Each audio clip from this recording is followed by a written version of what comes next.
अस्सलाम वालेकुम friends, welcome back to my YouTube channel mister Ghulam Raza. Friends, आज हम पढ़ेंगे बायोलॉजी का चैप्टर नंबर 2 का टॉपिक नंबर 3। पहले में हमने पढ़ा था बायोलॉजिकल मॉलिक्यूल्स क्या होते हैं, दूसरे में हमने पढ़ा था प्रॉपर्टीज़ ऑफ कार्बन जो कि एक बायोलॉजिकल मॉलिक्यूल है। अब हम पढ़ेंगे प्रॉपर्टीज़ ऑफ वाटर। ठीक है फ्रेंड्स, जैसे कि हमें पता है कि वाटर भी एक बायोलॉजिकल मॉलिक्यूल है। ठीक है फ्रेंड्स, अभी पहले डेफिनेशन पढ़ते हैं। Water is one of biological molecule, एक बायोलॉजिकल मॉलिक्यूल है। Water is the most abundant component in living cell. यहाँ बताया जा रहा है कि जो पानी है, water is the most abundant, ज़रूरी कंपोनेंट है in living cell. Its amount varies from 70 to 90%। इसका जो अमाउंट है वेरीज करता है 70 to 90% इन लिविंग सेल। अब सेल में ये 70 to 90% पाया जाता है पानी। Water is polar molecule. अब यहाँ पे पोलर मॉलिक्यूल लफ्ज़ आ रहा है, इसका मतलब क्या है आइए समझते हैं हम। Polar molecule, the molecules which has separation of electrical charges, the molecules which has separation of electrical charges to its chemical group। यहाँ बताया जा रहा है कि वो मॉलिक्यूल्स जिसको इलेक्ट्रिकल चार्जेस की सेपरेशन हुई हो and have uneven distribution of electron. अब यहाँ पे एक लफ्ज़ आ रहा है अनइवन डिस्ट्रीब्यूशन, तो इस लफ्ज़ को मैं इस तरह समझा सकता हूँ कि जी फ्रेंड्स, अब मैं आपको समझाना चाहता हूँ कि अनइवन शेयरिंग क्या है, अनइवन डिस्ट्रीब्यूशन ऑफ इलेक्ट्रॉन्स। अब देखें यहाँ पे, जैसे कि ये H है, हाइड्रोजन है, ये क्लोरीन है Cl। अब क्लोरीन हाइड्रोजन का जो एटॉमिक नंबर है 1 है, ठीक है, और क्लोरीन का कितना है 7 है। अब ये इसके पास 7 इलेक्ट्रॉन्स हैं और हाइड्रोजन के पास कितने इलेक्ट्रॉन हैं, 1 इलेक्ट्रॉन है, तो ये अनइवन हो गई। ठीक है फ्रेंड्स, और इवन कौन सी होती है डिस्ट्रीब्यूशन जी फ्रेंड्स। अब ये इवन डिस्ट्रीब्यूशन क्या है इलेक्ट्रॉन्स की। सबसे पहले, इससे पहले मैं आपको एक बात बताना चाहूँगा कि जो अनइवन डिस्ट्रीब्यूशन है जैसे कि हाइड्रोजन और क्लोरीन की हुई है, ये हमेशा पोलर मॉलिक्यूल्स में होती है। अब जैसे पोलर मॉलिक्यूल क्या होते हैं, जो डिफरेंट होते हैं। ठीक है फ्रेंड्स, जिनकी अनइवन मतलब कि जिनकी अनइवन डिस्ट्रीब्यूशन होती है, जैसे कि यहाँ पे 7 है, यहाँ पे 1 इलेक्ट्रॉन। अब इवन डिस्ट्रीब्यूशन कौन सी होती है, जैसे कि यहाँ पे क्लोरीन है, यहाँ क्लोरीन है। अब क्लोरीन के यहाँ पे एटॉमिक नंबर कितने हैं और यहाँ पे भी कितने, यहाँ पे 7 है, यहाँ पे भी 7 है, क्योंकि भाई 7 ही होंगे ना क्लोरीन के। तो अब इसकी भी डिस्ट्रीब्यूशन सेम है, इसकी भी डिस्ट्रीब्यूशन सेम है, तो इवन डिस्ट्रीब्यूशन इसे कहते हैं। जैसे कि यहाँ पे दूसरा एग्जांपल है हमारे पास हाइड्रोजन, यहाँ पे भी हाइड्रोजन है। अब H2 बनाएंगे, अगर ये बॉन्ड बनाएंगे तो फ्रेंड्स, अब ये जो इसके पास भी एटॉमिक नंबर 1 है, 1 है, इसके पास, इस हाइड्रोजन के पास भी 1 नंबर है एटॉमिक नंबर का। ठीक है, इसके पास भी 1 इलेक्ट्रॉन, इसके पास भी 1 इलेक्ट्रॉन, तो डिस्ट्रीब्यूशन एक सेम हो गई, इवन हो गई, लेकिन HCl की अनइवन हो गई। फिर से मैं आपको बात बताना चाहूँगा, जो अनइवन डिस्ट्रीब्यूशन होती है इलेक्ट्रॉन्स की, वो होती है हमेशा पोलर मॉलिक्यूल्स में, जो डिफरेंट होते हैं, ठीक है, जिनकी इलेक्ट्रोनेगेटिविटी चेंज होती है। और जो हमारी इवन डिस्ट्रीब्यूशन होती है वो हमेशा नॉन पोलर में होती है। ठीक है फ्रेंड्स, उम्मीद है आपको समझ आ गई होगी कि पोलर मॉलिक्यूल्स क्या होते हैं। पोलर मॉलिक्यूल्स क्या होते हैं, जिनकी डिस्ट्रीब्यूशन अनइवन हो इलेक्ट्रॉन्स की, जिस एलिमेंट की, जिस एटम की। और पोलर नॉन पोलर कौन सी होती है, मॉलिक्यूल्स जिनकी इलेक्ट्रॉन की डिस्ट्रीब्यूशन इवन होती है। जी फ्रेंड्स, तो पोलर मॉलिक्यूल हमारा क्लियर हो गया, वाटर की डेफिनेशन क्लियर हो गई हमारी। अब तीसरी प्रॉपर्टी पढ़ते हैं वाटर की। ये बहुत इंपॉर्टेंट है पेपर के लिहाज से, आपको ध्यान से समझना होगा। ठीक है, structural formula of water is H2O। जो स्ट्रक्चरल फार्मूला है वाटर का H2 है, स्ट्रक्चर फार्मूला। ये एक हेडिंग बनाना ज़रूरी होती है ताकि हमारा क्वेश्चन लेंदी हो जाए, बड़ा हो जाए। हाइड्रोजन बॉन्ड क्या है, ये चौथी प्रॉपर्टी है किसकी, वाटर की। आइए पढ़ते हैं। Water molecules are held together by means of hydrogen bond. ठीक है फ्रेंड्स, अब यहाँ पे एक लफ्ज़ आ रहा है हाइड्रोजन बॉन्ड।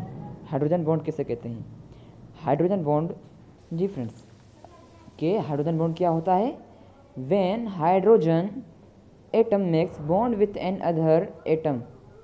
ठीक है friends, then it is called hydrogen bond.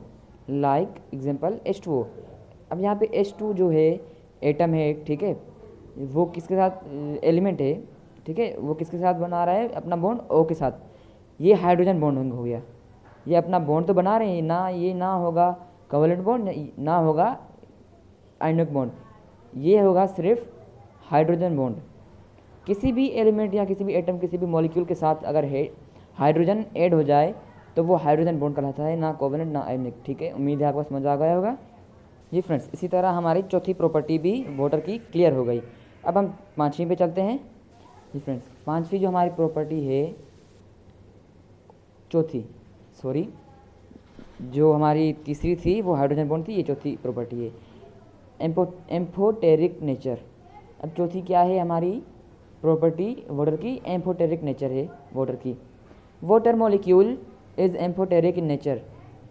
अब एम्फोटेरिक का मतलब होता है ड्यूअल, मतलब दो नेचर्स होती हैं उसकी। Water molecules is amphoteric in nature, water molecule जो है वो एम्फोटेरिक नेचर में है, वो दो नेचर्स उसकी होती हैं वाटर मॉलिक्यूल्स की। Because it acts both as an acid and as an base. कौन सी दो नेचर हैं कि ये एक तो एसिड एज एसिड बिहेव करता है एंड एज अ बेस। अब वो एज एसिड और एज बेस कैसे बिहेव करता है वो हम पढ़ेंगे अभी। As an acid it lose electron to form H+, ठीक है फ्रेंड्स। जब वाटर मॉलिक्यूल्स इलेक्ट्रॉन लूज करता है तो तब ये एसिड प्रॉपर्टी अख्तियार करता है H+ बनाने के लिए, आयन के लिए। And as a base it gain electrons to form OH ion minus का, ठीक है फ्रेंड्स। जब ये जैसे कि हमने पढ़ा था, जैसे कि हमें पता है कि अगर कोई भी एटम इलेक्ट्रॉन लूज करेगा तो पॉजिटिव साइन बनाएगा लेगा, अगर गेन करेगा तो नेगेटिव। तो यहाँ पे एज एन एसिड तो वाटर ने जब वाटर लूज करेगा इलेक्ट्रॉन तो H+ बनेगा, और जब water as a base react करेगा तो वो गेन करेगा इलेक्ट्रॉन और OH नेगेटिव आयन बनाएगा। उम्मीद है आपको समझ आ गया होगा। अगर कोई क्वेश्चन है तो कमेंट बॉक्स में ज़रूर कीजिएगा। तो हम पांचवी अभी प्रॉपर्टी में जाते हैं, डिपोल, ठीक है। अब ये भी एक पांचवी प्रॉपर्टी है एक वाटर की, अब इसको पढ़ते हैं। Separation of two electrical charges in water molecule is called dipole. Separation दो इलेक्ट्रिकल चार्जेस की, जैसे कि यहाँ पे H है पॉजिटिव है, OH नेगेटिव है। डाई मतलब का होता है, डाई का मतलब होता है टू, पोल्स का मतलब होता है चार्जेस। तो ये दो चार्जेस हो गई plus minus, H+ O negative, OH negative, ठीक है फ्रेंड्स। उम्मीद है आपको समझ आ गया होगा। Neutral pH। अब यहाँ पे एक बहुत इंपॉर्टेंट जो प्रॉपर्टी है वाटर की ये है कि water has 7 pH means neutral pH। अब यहाँ पे हमने चैप्टर नंबर 3 एंजाइम्स में हमने पढ़ा था factor affecting the rate of enzymatic activity. तो वहाँ पे pH थी, एक pH भी एक फैक्टर है जो अफेक्ट करता है एंजाइमेटिक एक्टिविटी को।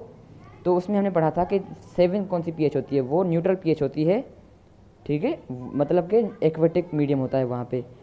Water is aquatic medium of acidic enzyme and basic medium enzymes. यहाँ पे बोल रहा है कि जो वाटर है हमारा वो है एंजाइम, वो क्या है, एक्वेटिक मीडियम है किसके लिए, एंजाइम्स और बेसिक मीडियम एंजाइम्स के लिए। जहाँ वहाँ पे in this medium both acidic and basic enzymes perform well.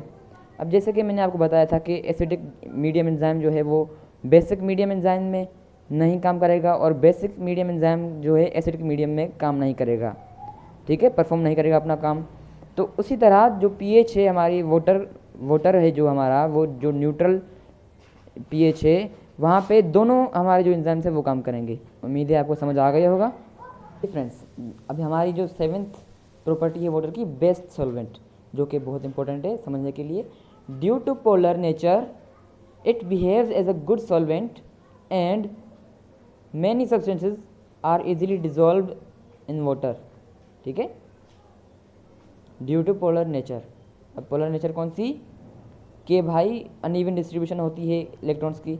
Due to polar nature की वजह से it behaves as a good solvent की तरह बिहेव करता है। And many substances are easily dissolved in water. बहुत सारे सब्सटेंसेज होते हैं पोलर नेचर की वजह से वाटर में डिजोल्व हो जाते हैं।